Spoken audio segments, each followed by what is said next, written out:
Case in point, I would respond to them to say, well, how is it fair that the resources of Guyana are illegally diverted to build a hotel that nobody had a chance to query, question, interrogate? So a lot of people are coming around to this whole concept. The biggest dilemma that remains is this question of fair. A lot of the PYO guys are coming back to say, well, will this APNU AFC government be like the PNC government? And my answer is absolutely no, because one, there's a couple of things. The global political atmosphere is very different. There's no Cold War anymore. And Guyana is much more subjected to influence than it was then, because we could have played one against the other. Who are you going to play America against now? You know. The second thing is Mr. Granger is not 50 years old. He is at an age whereby he is going to move towards a legacy. He's trying to, basically what I sense from going to that meeting in New York with Granger and Nagamutu was the two of them want to do something that no other political leader in Guyana has done, which is to bridge that ethnic divide. So he will not, I believe, and this is my belief and my conviction, is that this new coalition will try its utmost to not rule like the PPP or the PNC of the past, but rule in a manner that more of our people can benefit from the resources of Guyana. As they say, rule in an environment where, as the tide rises, all boats rise, and not just some of the boats. Sis, I know you're a man of facts. You have been part of the political theater for the longest while, so you check your facts. You go based on facts. But I want to ask you an emotional question. We come from an emotional culture. What is it you know about these two men, David Granger and Moses Nagamutu, and the people around them, but these two men especially, that you are so confident that post May 11th elections, the coalition wins, things are going to transform. The government, the way of governance will transform. Things will improve for the people of Guyana. And I mean, this is, anyway, answer that question. There's no guarantee when it comes to politicians. There never ever guarantees with politicians. But what I can say, I don't know Mr. Granger that well. What I've gathered on him and based on my interaction, I think I trust Moses Nagamutu. I've been around him for years. I mean, I have been with him, and I can tell you honestly, if you read the press in the pre-Valentine's Day Commingsburg Accord, I was a very firm advocate for a situation whereby you had an AFC-led coalition. But that's all water under the bridge. So I trust Nagamutu. Nagamutu made that decision to join with his colleagues in the AFC, to join the coalition on Valentine's Day. And it was not an easy decision. So the question is, this is the reality. The choice was go three-way, where the likelihood of the people winning the plurality would have been repeated, and we'd have had the same status quo of a minority PPP government, which did have no respect for rule of law, just did what they feel like with the budget, did what they felt like with the resources of the government corporations, and did what they felt like with any laws or any laws that were passed in Parliament, just ignore them in most of the cases, and just continue their sorry old way. Or the alternative was to construct an alliance that can beat the PPP at the polls. Now we have to understand in Guyana, politics is a numbers game. I believe firmly the EFC would have gotten about 70,000 votes if it had gone on its own, but 70,000 votes cannot win an elections in Guyana. The last time about 349,000 people voted in 2011, so half of that definitely is about 160, 165. So 70,000 votes could not win. So when you look at it, you had to construct an arrangement whereby you could win, because the only way you could influence policies in Guyana is if you have a seat at the table. And that is why I'm saying this is not about emotions, about whether we love Granger, we love Nanamutu, but this is about stopping the bleeding that is happening in Guyana, whereby we have a government that believes that the people's resources was given to them or bequeathed to them by their fathers. And clearly the resources of the treasury does not belong to the Pragoville group or the friends and family of the Pragoville group. So strategically, this is not an emotional decision. This is a decision that makes practical sense in politics. Sis, you're talking about numbers.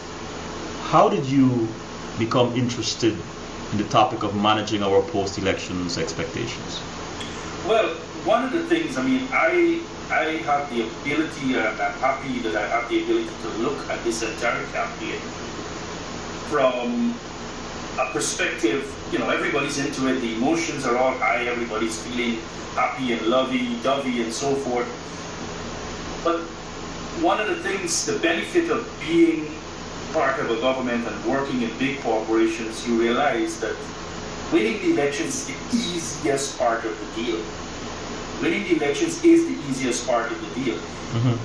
Transforming the country is where the real nuts and bolts will happen. And one of the things I remember happened to Castro.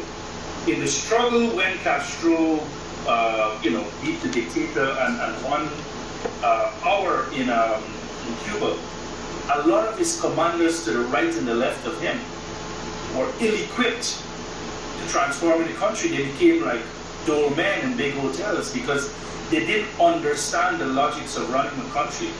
And it's very important that we, even though we're all into this emotionally, that we pay a lot of attention to the first 100 days, because the first 100 days is where any administration will define its purpose and whether it will succeed or fail. I mean, if we can remember in 1933 when FDR, Franklin Delano Roosevelt, was being sworn in as president, he came to the game in a deeply troubling time, where historically the American economy was collapsing.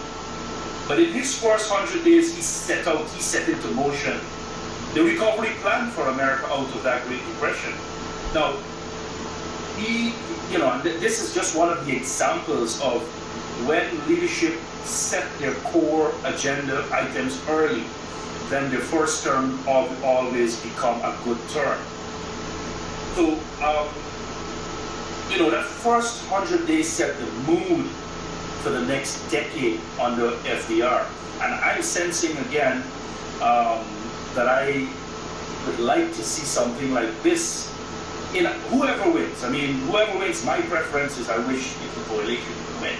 But, one of the things we know about the Guyanese voters, they're very, very unpredictable. So, May 11th, we will know what the verdict of the people is. And we have to respect the verdict of the people. But what I'm saying is, one of the things that Ramotar failed to do in 2011 was to clearly establish what is his key plan. What he became was a puppet of Jagdeo, and he was trying to continue the Jagdeo agenda. But it clearly failed because, one, he was equipped to be a Jagdeo, but two, the Jagdeo agenda was a borrow and spend agenda. I mean, and wasn't keenly geared towards uplifting the people. It was more a matter of borrowing, spending, taking care of a small cabal, and transferring wealth from the people constantly to this small cabal, and leaving in the wake of that an unsustainable debt. We can talk about the debt if we have time, but my clear point is that my expectation of the new coalition is that the first 100 days, they must not be unclear about what they're about. And that's why I'm getting a bit concerned that both of the parties have not come out with their agenda. I mean, I'm hearing a lot of political talk, oh, we're going to do this, we're going to do that, but I think it's about time. We're 34 days away from the election. I think it's about time that both of these parties come out and tell the nation, these are the set of policies we will institute for the people. And let the people, one of the things we must never ever forget, the Guyanese people, even if they're cane cutters or taxi drivers, they're very intelligent politically. And let them assess you on your capabilities as a political party. Because emotions don't give you victory. Emotions helps, but people will want to know, especially the young people. Young people always ask this one question: what is in this for me? How can we impress upon the two parties the importance and urgency of getting that message out? But I've been listening more to the Granger Nagamutu, political utterances, and they've started to let it out. I mean, Mr. Granger made it very clear, which I was excited when I heard that. Then he said that he wants 10 tech training colleges in all 10 of the regions of Guyana, 10 agricultural schools across the 10 regions of Guyana. Nagamutu spoke about 10% or 30% salary increases for the workers. These are very, very big agenda items, and I'm happy about them. One of the things I heard Mr. Granger spoke about was that he's going to revolutionize the way we do education in Guyana.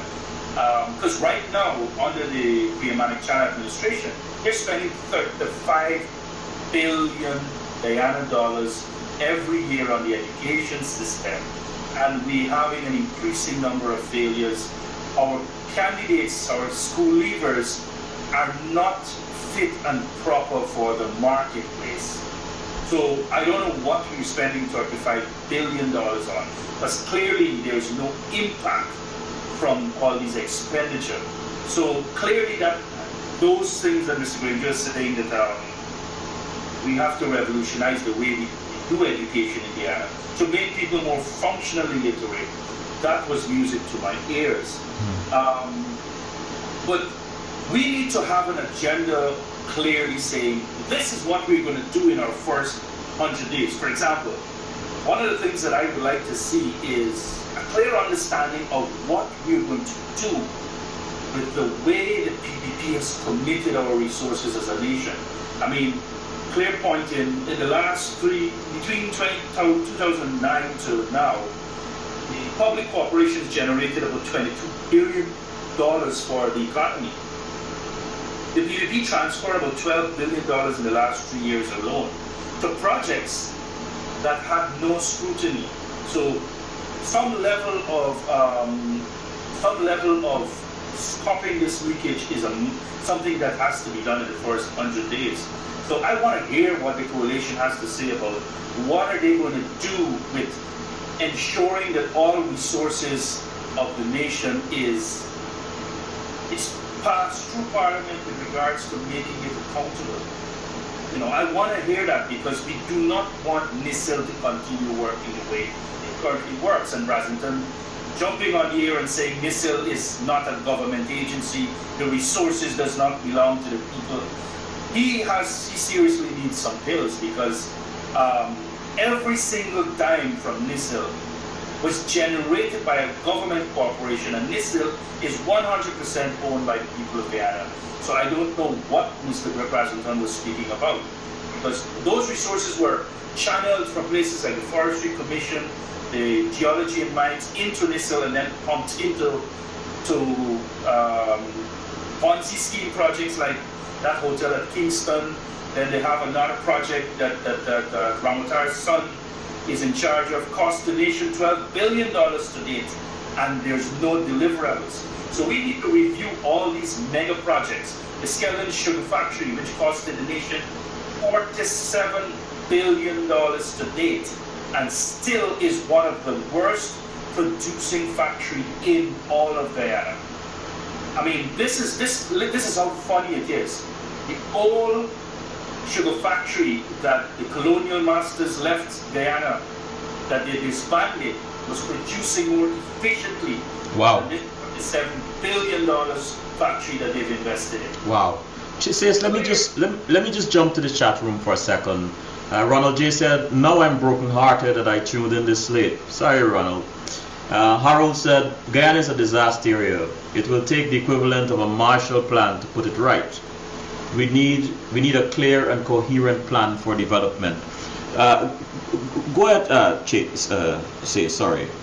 Well, I mean, definitely Guyana was fortunate to have Dr. Kenneth King, Clive Thomas, and a couple other guys, well, not a couple, about 100 guys and ladies, who came together and constructed something called the National Development Strategy. It's still a relevant document. It was a document that was constructed to set Guyana on a 10-year plan. My dream would be that if Guyana could get back and set up something called State Planning Secretariat, whereby we have a 10-year plan to say this is where the nation will be in 10 years' time. But you know, politicians, they're never committed to a long-term plan. They're always trying to see what the next elections. But I still think as a nation, we should be educating our people and preparing our people to be thinking 10-year work plans. With a dream of one day becoming the Singapore of the Western Hemisphere. Oh, I would love that. I think Guyana can do it. The point is, we gotta be able to uplift our people to start thinking positively, so that they will want to do that. But in the first 100 days, I mean, I know this is one of the things that I wanted to get out, is that I would want to recommend, you know, Ramotar in 2011 set up something called a tax reform commission. It never got off the ground because they had no initiative and willingness to live with the recommendations. Because Guyana is an overtaxed country, and it has to change, because if we are overtaxed, then people will find ways and means of evading the taxation. So in the first 100 days, I would like if Mr. Granger and Mr. Nagamutu to set up a tax reform commission to explore the opportunities for tax reform within the first year. An immediate win, I believe that we should bring down the VAT maybe by a percentage. Not too much. There's a school of thought that VAT should decrease significantly, but that's a untrained thought, and I'll tell you why. VAT is the only tax that I know that can tax what we call the underground economy, the drug dealers,